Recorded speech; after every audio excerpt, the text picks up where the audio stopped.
حاضرین مجلس الدروس المہمہ لعامت الامہ کا سلسلہ جاری ہے، اور ہم لوگ سورۃ اللہب سے، جس کا دوسرا نام سورۃ المسد ہے، اس سے گزر رہے تھے۔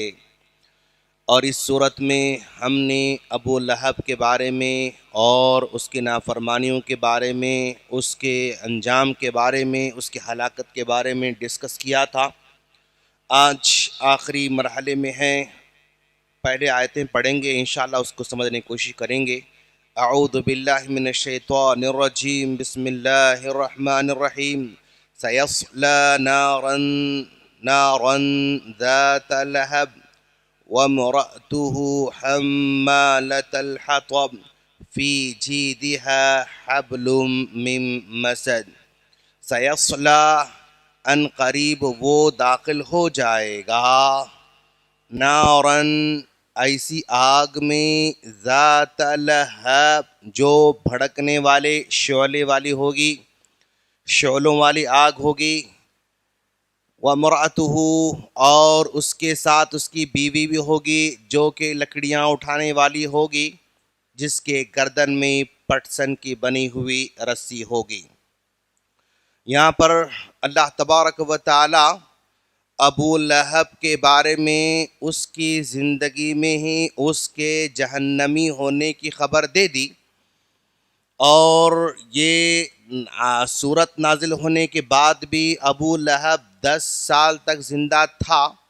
اگر وہ چاہے تو قرآن کو غلط ثابت کرنے کے لیے یا اس آیت کو غلط ثابت کرنے کے لیے، یعنی دکھاوے کا ایمان قبول کر سکتا تھا کہ بھئی دیکھو تمہارا قرآن تو کہتا ہے کہ میں آگ میں جانے والا ہوں، میں تو کلمہ پڑھ رہا ہوں، میں تو ایمان لا چکا ہوں، میں تو مسلمان بن چکا ہوں، پھر تمہارا قرآن کیسے صحیح ہو سکتا ہے؟ اس طرح وہ قرآن کو غلط ثابت کرنے کے لیے بھی وہ ایمان قبول کر سکتا تھا، لیکن اللہ تبارک و تعالی نے اس کو اس بات کی توفیق بھی نہیں دیا۔ وہ چاہ کر بھی غلط ثابت کرنے کے لیے جھوٹے موٹے جو ہے ایمان قبول بھی نہیں کر سکتا تھا، اللہ نے اس کو دور رکھا، اس کو بھڑکنے والے شعلوں کی آگ میں داخل کرے گا۔ یعنی ابو لہب، لہب کے معنی شعلے والے، لال انگارے کی طرح، اس کا چہرہ بہت ہی خوبصورت تھا، انگاری کی طرح تھا، اور بہت حسین و جمیل تھا۔ تو اللہ تبارک و تعالیٰ نے اس کی صفت کے مطابق ہی وہ آگ میں داخل کرنے والا ہے۔ تم شعلے کی طرح نظر آتے ہو نا، تم کو شعلوں والے آگ میں ہی داخل کیا جائے گا۔ فرعون نے کہا تھا ہذہ الانہار تجری، یہ سارے کے سارے نہر دیکھو، ندیاں دیکھو، یہ میرے ہیں اور میرے محل کے نیچے سے بہتے رہتی ہیں۔ تو فرعون نے نہروں پر غرور کیا تھا، سمندروں پر تکبر کیا تھا، اس نے کہا تھا یہ سب میرے حکم سے بہتی ہیں۔ تو اللہ نے اس فرعون کو اسی سمندر میں، اسی نہر میں، اسی پانی میں ڈبو کے ختم کر دیا۔ قارون نے اس خزانے کے بارے میں کہا کہ بھئی یہ سب میں اپنے ہاتھوں سے کمایا ہے، اپنے علم سے کمایا ہے، تو اس قارون کو اللہ تعالیٰ نے اسی خزانے کے ساتھ زمین میں دھسا دیا، اور قیامت تک اسی خزانے کے ساتھ دھستا رہے گا۔ تو جو ہے یعنی متکبر آدمی جس پر تکبر کرتا تھا، جس میں اس کو غرور تھا، اللہ تعالیٰ نے اسی کے ذریعے اس کو تباہ کر دیا، اسی کے ذریعے اس کو ہلاک کر دیا۔ تو یہاں پر بھی ابو لہب کو آگ میں ڈالنے والا ہے، اور وہ اکیلا ہی نہیں بلکہ اس کے ساتھ اس کی بیوی بھی رہنے والی ہے۔ اس کی بیوی کون ہے؟ ام جمیل اس کا لقب، ابو لہب شوہر کی کنیت، نک نیم، اور اس کی بیوی جس کا اصل نام اروا تھا، لیکن اس کا نک نیم ام جمیل، یہ بھی بہت حسین و جمیل تھی، اس لیے اس کی کنیت ام جمیل رکھا گیا تھا۔ اروا یہ اللہ کے رسول صلی اللہ علیہ وسلم کی چاچی ہے، یعنی ابو لہب کی بیوی ہے، ابو لہب چاچا ہے، یہ اس کی بیوی ہے۔ اس نے بھی اللہ کے رسول صلی اللہ علیہ وسلم کے ساتھ دشمنی میں حد کر دی۔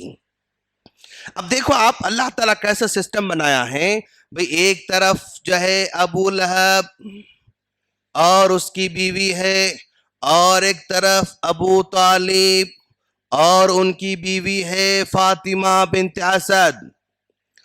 ابو طالب نے حد درجے اللہ کے رسول صلی اللہ علیہ وسلم کی مدد کی، ٹھیک ہے ایمان نہیں لے کر آئے لیکن زندگی بھر آپ کی مسلسل حمایت کرتے رہے، لیکن ان کی بیوی فاطمہ ایمان قبول کرتی ہے۔ چاچی اللہ کے رسول صلی اللہ علیہ وسلم کی چاچی فاطمہ بنت اسد ایمان قبول کرتی ہے، اور ایمان قبول کرنے سے پہلے بھی آپ نے اللہ کے رسول صلی اللہ علیہ وسلم کی پرورش کی۔ یتیم تھے، ماں کا انتقال ہو جاتا ہے، دادا کا انتقال ہو جاتا ہے تو ابو طالب کی کفالت میں آتے ہیں، تو فاطمہ رضی اللہ تعالی عنہ نے حد درجے آپ کی پرورش کی۔ اللہ کے رسول اپنے چاچی کے بارے میں کہتے ہیں کہ میری یہ فاطمہ چاچی نے مجھے اپنے سگے بچوں سے زیادہ محبت دی، مجھے اپنے سگے بیٹوں سے زیادہ مجھ سے پیار کیا، سگے بیٹوں سے زیادہ اچھا مجھے کھلایا، سگے بیٹوں سے زیادہ اچھا مجھے پہنایا۔ کون گواہی دے رہے ہیں؟ اللہ کے رسول صلی اللہ علیہ وسلم گواہی دے رہے ہیں۔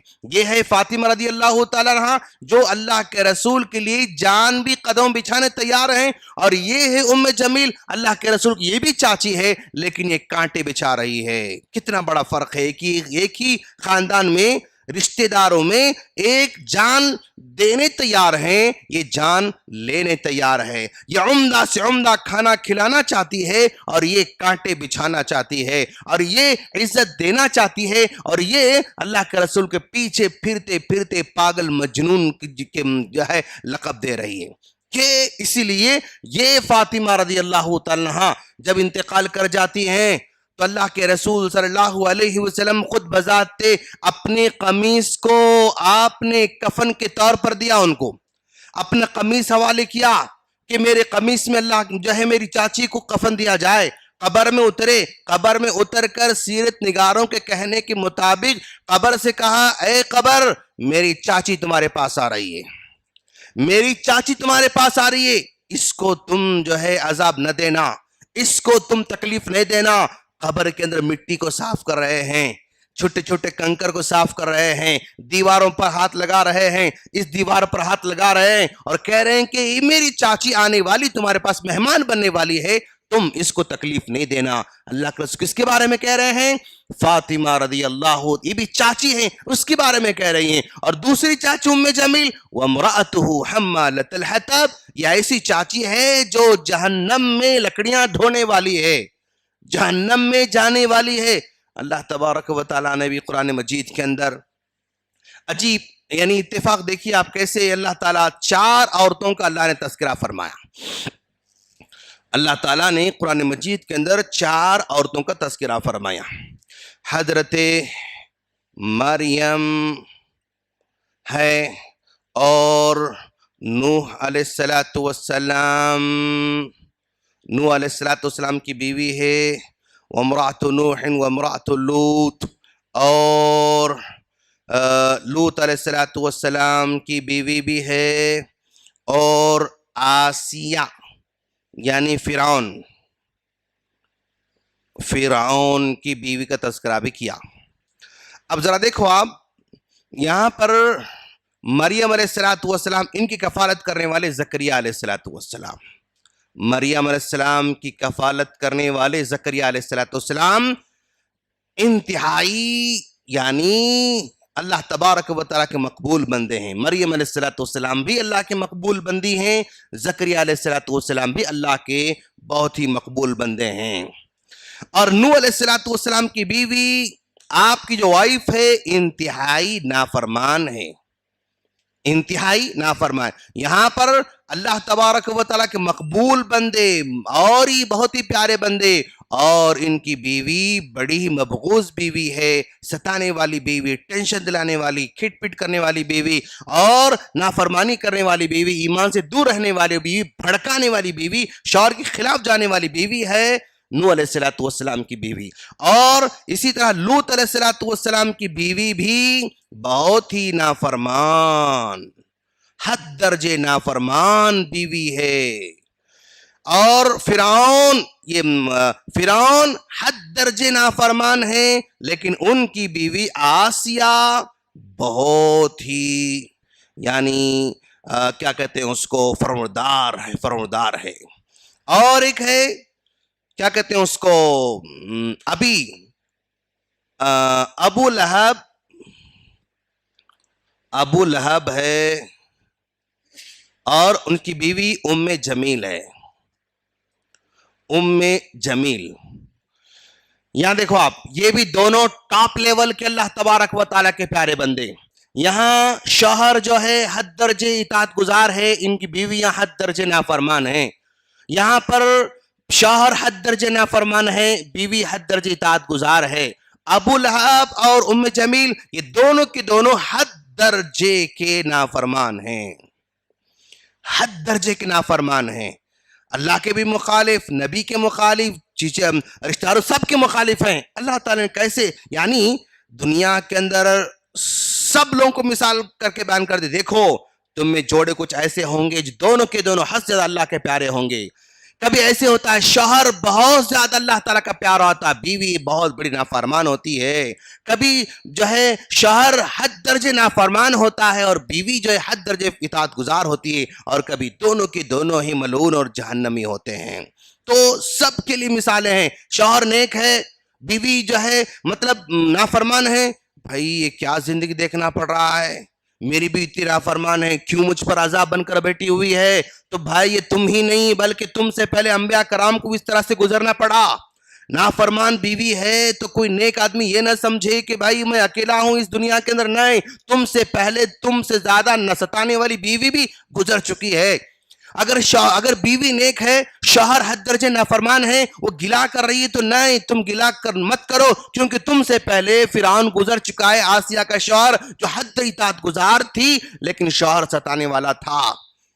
یعنی مثالیں شوہر کے لیے بھی ہے، بیوی کے لیے بھی ہے، ایمان والوں کے لیے بھی ہے، بے ایمان والوں کے لیے بھی. نافرمانی میں ٹاپ لیول میں بھی ہے، فرما برداری میں بھی ٹاپ لیول میں ہے، شوہر کی اطاعت میں بھی ٹاپ میں ہے، بیوی کی اطاعت میں بھی ٹاپ میں ہے. ساری کی ساری مثالیں اس دنیا کے اندر پائی جاتی ہیں. فی جیدہا حبل من مسد، اور اس کے گردن میں پٹسن کی رسی ہوگی. ام جمیل کے گردن میں ہار تھا اور وہ کہتی تھی کہ اس ہار کو میں بیچ کر محمد کی خلاف ورزی کرنے والے ہوں، محمد کے خلاف جنگ کرنے والی ہوں. یہ ہار، اس کو فخر، یہ ہار کو بیچوں گی اور اس کی دشمنی کروں گی، یہ ہار کو بیچوں گی اسے دشمنی کرتی رہوں گی. تو اللہ نے اس کے ہار کو وہ جو ہے یعنی قیامت کے دن پٹسن کی رسی کو تبدیل کر کے وہاں پر اس گھٹک سیٹ جائے گا اور اس کے گلے میں رسی رہے گی، وہاں پر عذاب میں دھاکتی رہے گی. تو خلاصہ کلام یہ ہے کہ پورے صورت کے اندر اپنوں سے بھی مطلب دشمنی ہو سکتی ہے، اور سب سے پہلے اپنے بھی آپ کے پیغام کو رد کر سکتے ہیں، لیکن افسوس کرنے کی ضرورت نہیں، اللہ ساتھ دینے والا ہے. اور اس کام کو لے کے آگے بڑھتے رہنا، یہ اس میں جو ہے ٹیک اوے ہے. ہم اللہ سے دعا کرتے ہیں اللہ تعالی ہم تمام کو اس کے پیغام کو عام کرنے کی توفیق عطا فرمائیں اور اس پیغام کو اپنی زندگی میں لانے کی توفیق فرمائیں. آمین. السلام علیکم ورحمۃ اللہ وبرکاتہ.